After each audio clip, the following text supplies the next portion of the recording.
Next up at UFC Atlantic City, we have what seems like the most controversial fight of the evening. And I say controversial because people on the internet are on the wrong side of this fight.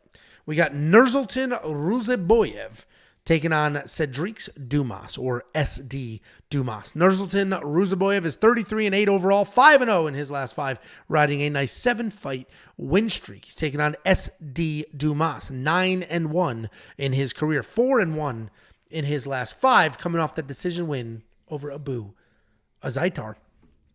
Nursulton is a grappling beast. That's who this guy is. He's going to get you to the ground any way that he possibly can, however he wants and whenever he needs to. He's going to shoot doubles. He'll catch kicks. Literally whatever opportunity he has, he will get you to the ground. On the ground, he's very aggressive, always transitioning and always looking for a finish. He's got fantastic BJJ. His control is not the best. You can work out from underneath him because he is sort of moving at too fast of a pace. When he is standing, he can be a patient striker. Not a ton of power. We actually did see a little bit in his last fight. Not a ton of power. But he's coming off that short notice stoppage win over Bruno Ferreira. He's taking on SD Dumas. This guy, very similar to, I got the BMF belt right here. What was his name? George Masvidal. Very similar to George Masvidal, where he started as a street fighter and then went, quote unquote, legitimate, right? Put together some different skills, fighting professionally for money, licensed by a commission. And I'm going to try to be fair here. SD has made the right adjustments. He's doing the right things. You hear street fighter, you assume he's just going to come out swinging wild. None of that is true. He will be technical on his feet. He will grapple as well. And he's not very skilled at grappling. And if you listen to his coaches in the corner during his fights, they literally have to walk him through every single position. But he is making those adjustments. Even in the street fighting world, he would pick people up and slam them to the ground. SD is trying to improve rapidly, trying to be that guy. The UFC thought he was going to be that guy as far as marketing and stuff was concerned. And then Josh Freeman came in, and Josh Freeman ragdolled him a little bit and got him out of there. And that's why I don't know why SD Dumas seems to be the public's favorite underdog here. I am seeing people all over the interweb betting all sorts of very real money, hundreds and thousands of dollars on SD Dumas to win this fight. I don't get it. I saw this matchup and I instantly said, Ruziboev is going to be in the safety part. That was like my instant reaction. And it's not like a full slight on SD Dumas. I think he's making the improvements. He's trying. He's not lazy. He's not a bum. But he doesn't have a very good wrestling base. He doesn't have great takedown defense. And Ruziboev is taking down anybody he wants whenever he wants to. I think it's literally that simple. I think it's literally that simple.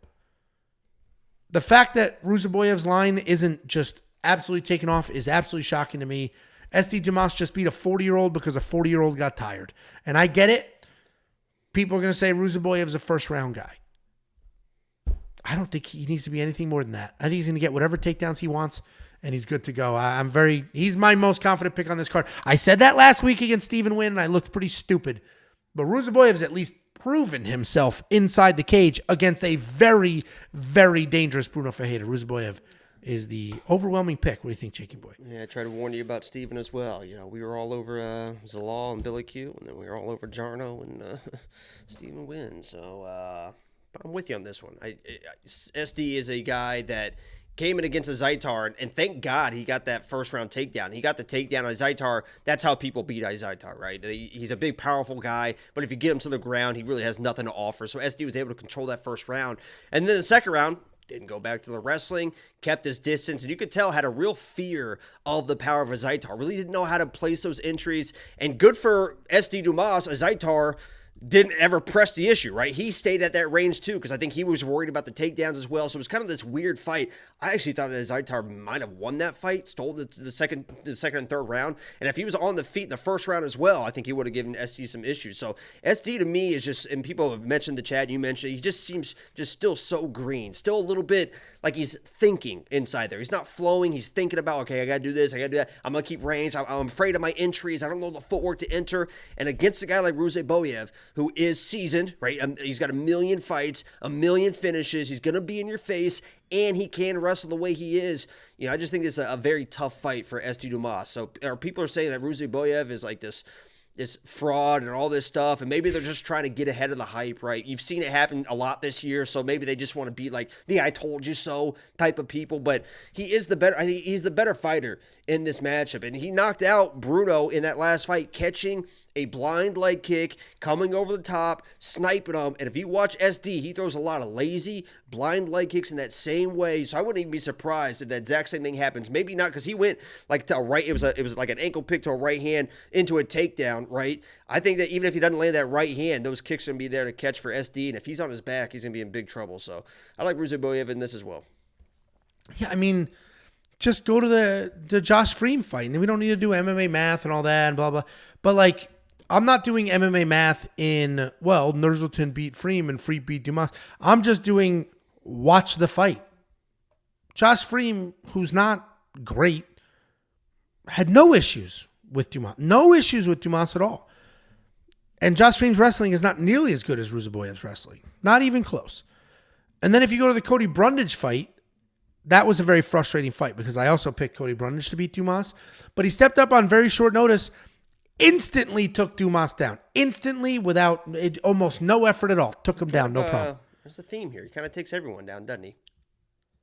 Okay. Instantly took Dumas down. You guys and better then be fucking ready. UFC 300. You better be fucking ready. Oh, boy. He literally is, I don't want to get off topic. It drives people nuts. But he literally is going to be the biggest underdog in the history of the UFC. You know that? And I'm the next day. Literally. I have flights booked for the next day to fucking Brazil when he fucking, because I know for a fucking fact. No, I want to say this. It's a little off topic. I'll make it quick.